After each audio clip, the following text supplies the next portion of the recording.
Yo, Big Kish back up in here. This a deep one, y'all. Do not click off this video. I'm telling you, this one getting deep. This one of them joints. This Katt Williams exposing what happened with Malcolm-Jamal Warner, y'all. Y'all know the guy on the Cosby Show? I'm telling you, do not click off this video.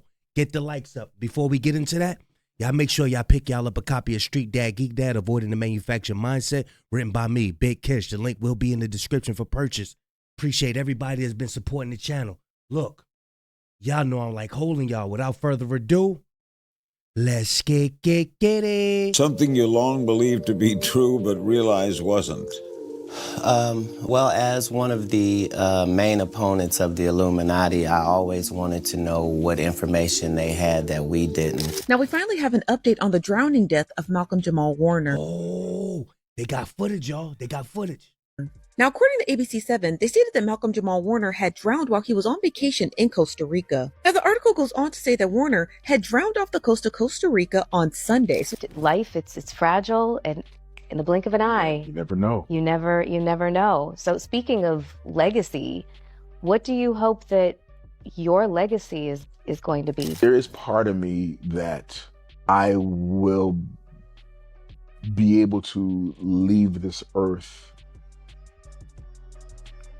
knowing and people knowing that I was a good person. So Katt Williams So that was Melissa Ford, and that was the Melissa Ford interview. She got a podcast from, y'all know Melissa Ford from the Joe Budden podcast. This is why they were saying that she was clout chasing or whatever from that interview. But yeah, let's get into what Katt Williams is talking about, y'all. Has been saying for years that if you don't play by Hollywood's rules, especially as a black man, they'll push you out. And when you look at the late Malcolm-Jamal Warner's career, that starts to make a lot of sense. Malcolm didn't chase the spotlight, and he even turned down roles that made black men look ridiculous. He stayed away from the whole put on a dress, act like a clown thing, and because of that, he was sidelined. Not because he wasn't talented, because he clearly was, but because he didn't play along. But now that he's passed, suddenly all these media outlets and celebs are calling him a legend, talking about how underrated he was. But where were they when he was alive? Where was all that love when he was doing real work and on his own terms? And this isn't about conspiracy theories for clicks. It's about patterns. Katt Williams has been calling this stuff out forever and warning about the way the industry treats people who say. That's what we got to start doing. All our brothers and sisters that's not pushed out in the media like that, we need to go find them. We need to go find them and start giving them their praise while they still here, y'all. We got to start doing that.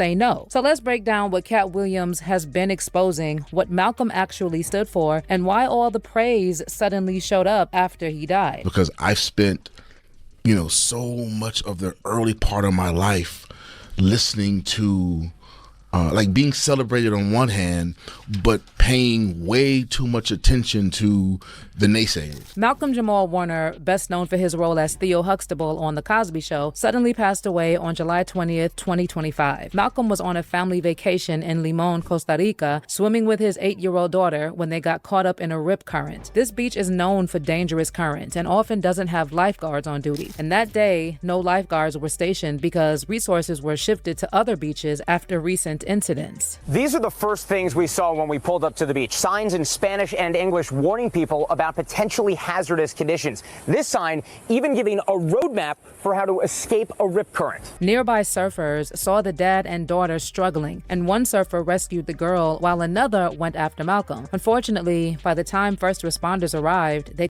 Oh, some surfers came out, allegedly. Some surfers came out and helped them. This is what we got. We didn't hear about this in the last video. We didn't know them some surfers. You know them surfers, they like them big waves, so that's why they be out there. You know what I'm saying? But y'all, if y'all at the beach or anything, do not ignore them signs. I know now they got different color flags to let you know, like if it's bacteria in the water. Then you got the red flag to let you know about the rip currents and all of that. Yo, we gotta pay attention to them flags, yo. They couldn't revive him. Malcolm died of asphyxia by submersion, while the man who tried to help him was taken to a nearby hospital in critical condition. Malcolm's autopsy report was later released, and it confirmed that his death was an accident. Rican Beach, where officials say a dangerous rip current swept away Malcolm-Jamal Warner. The Cosby Show star drowning in secluded paradise on Sunday. What makes that beach so treacherous? You know, it's similar to other beaches. So this is a news interview. This is the one of the guys. But the thing is, why aren't a bunch of people speaking out there? You know what I'm saying? This is what we want to know. I know it's more than a couple people out there. Way more than a couple people is what we've been seeing. Beaches where there are strong rip currents that are deceiving. Mike Geist helps run a volunteer lifeguard organization here. He says while no lifeguards were on duty that day, Geist's friend, who happens to be a trained lifeguard, was there to surf and discovered Warner unresponsive in the water. Costa Rica's Red Cross says they were able to rescue another man alive who was taken to a clinic in critical condition. Rica, Jesse, officials say Warner's autopsy is now complete. It was completed this morning, according to authorities, Tom, and they say that it confirmed that Warner's drowning death was, in fact, an accident. Now, the reason Malcolm's death hit us all so hard is because he was one of those rare Hollywood child stars that stayed on the right path and never did anything to compromise himself. He was a self-made multimillionaire, Emmy-nominated actor, Grammy-winning musician, accomplished poet, director, and social activist. He was also happily married while having never been divorced, a devoted father while having no kids. A guy of many talents. Now, this is one of our guys right here. Look how good his life, look how good this was, y'all. You know what I'm saying? All these different talents. Married for so long. You know what I'm saying? All the children with one woman. Look at this. This is what we aspire to be like, y'all. So happily married while having never been divorced, a devoted father while having no kids out of wedlock. So even before conception, we were very clear we were having a girl. And I knew that I needed a girl first to kind of ease me into it because I have a pretty good idea of what kind of father I would be. Mm-hmm. So I needed a girl to kind of, slow me down and warm, soften me up, if you will. So for me, raising my daughter, I came into fatherhood already with a certain maturity and certain understanding of male-female dynamics. And with a girl, all of that starts with the father. So I've always, since I literally pulled her out of my wife. Malcolm was beloved by virtue. He pulled his daughter out of his wife. And I'm telling y'all, there's stand-up guys like this. These guys don't get pushed out in the media at all. You never really see no coverage. Like, you got to do real research to go get some coverage on them and all of that. But then on the other hand, they want to push the messy people. They want to give us the messy people all day. You know what I'm saying? That's why we got to do our knowledge, y'all. We got to do our research. Virtually all peers who ever worked with him. He was a true example of how a secure man moves in this world. But then he died suddenly in a freak accident after 54 years of good health while enjoying literal paradise with his family. The only sad part about Malcolm's life was that it was short, but he absolutely crushed it at life and gave us all an example of a life beautifully lived. But we need to talk about how Hollywood ghosted him while he lived and how Katt Williams' warnings now line up with this moment. See, Malcolm didn't fall off. He just didn't play the Hollywood game. After the Cosby Show, Malcolm could have crashed it. Big network shows, loud sitcom roles, slapstick movies. Instead, he stayed low-key and intentional. He said no to this lets you know that he was a hustler as well. Roles that made black men look stupid or cartoonish. No dresses, no clown acts, no playing to stereotypes. He wanted to represent something real. And that's where Katt Williams comes in. He's been screaming this for years, literally. In interviews, stand-up specials, and podcasts, he's talked about how black entertainers get boxed in. And if they want to make it big, they gotta play their character. Some of us make choices. I think it's not a biggest choice for others. I'm saying at the end of the day, Kevin doesn't have to worry about what people are going to say about him wearing a dress because of the long line of dress-wearing people before him. So now we have Big Mama's house 1, 2, and 3. Yeah. I've never seen Medea in a pantsuit. I think she wears dresses. So now I'm saying, why are we picking on poor little Kevin Hart? Because it was his turn next. Some of us are against the Illuminati. We are against the Illuminati at our own detriment. When people are against the Illuminati, then they get punched in the face all the time. The press hates them, and nobody likes them. End quote. We all love Dave Chappelle. Exactly. Dave Chappelle has never been a part of the Illuminati. They don't want him or me or people like us. And Katt turned down those same roles. Fat suits, wigs, loud coonery. And because of that, he was labeled as difficult, crazy, and unreliable. Yeah, I remember when Katt Williams was all in the news, getting locked up and all of that stuff. This kind of give you some insight of what's going on because he stood up against the powers that be. See, people who stand up against the powers that be, they don't like them. They trying to get rid of these type of people. They don't want them because what's going to happen is that they're going to show a leadership to us, and then we going in turn start to stand up. You know what I'm saying? That's how that works. When we see somebody that's fighting, that's notable, then we going to start. You know what I'm saying? It's going to raise awareness. You know what I mean? This is why we need people, when y'all get in these high positions, start speaking out because you're going to lead by example. Let's get it. There has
A monolith. But instead of giving into Hollywood, See, somebody like that, you can't stop them because they don't care about the big mansions and the Ferraris and the Maybachs. When you don't care about all that shiny stuff, can't nobody control you, man. When you always caring about the new latest this, the new latest that, somebody gonna always be able to control you with money, man. I'm telling you. Hollywood's demands, Malcolm chose projects that focused on social justice and education, like producing and acting in plays and documentaries about Black history and systemic racism. In 2021, he wrote an op-ed for the Television Academy where he pointed out that white network and studio executives, white writers/producers, and white directors are the gatekeepers of Black images on television. Malcolm wrote, during the cycles where the gate hinges loosen lightly and Black creatives are given some input and illusion of control, the stereotypes often continue, even if the Black characters are given professions and higher socioeconomic status. Malcolm also spoke out against modern rap and hip-hop, and he called out the misogyny and toxic masculinity while pushing for more accountability and healing in the community. There should be a moratorium on both of those words in hip-hop because it's low-lying fruit, it's so easy, everybody fucking does it to the point that it's corny.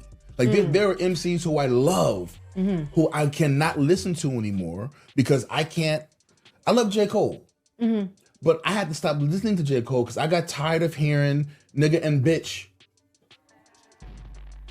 as much every as 2 sentences because he's speaking out about it. He's speaking out about it. I'm telling you, just like last time I was reacting, I was like, yo, hip hop was like a positive thing, like raising the people.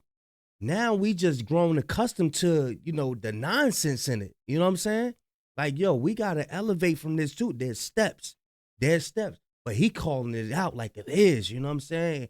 And not too many people is going to do this. And this is what they don't like right here. He's proven himself to be such a incredible lyricist that you think it's just too low-hanging fruit for him to use those words. I feel like when that whole Kendrick versus Drake beef went viral last year, Malcolm didn't hold back, and he criticized how hip-hop only seems to get attention when it's promoting something negative. And Drake beef, which, they talk about how much they hate each other and give all these references to violence and that sort of stuff. Yeah. Do you think, even though we enjoy those songs and they're bops, do you think that has a detrimental impact upon the culture ultimately? Ultimately, yes. It's been normalized for, us to call ourselves the N-word, right? And we like to talk about how we've taken the power of that word back.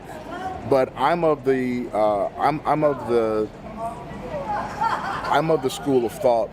If I'm trying to speak love and upliftment to my brother, why am I going to borrow a word from people who use the word because they hate me? But we get caught up in, oh, well, we're turning the N-word into a positive. But our music is not reflecting positivity, love, and upliftment of our culture. And we're at a point now where so much of our, especially our music, so much of our black music, when you strip away the music and just listen to the lyrics, so much of our black music is really anti-black. Oh, you think so? When you think about it, think of... We got to keep it real.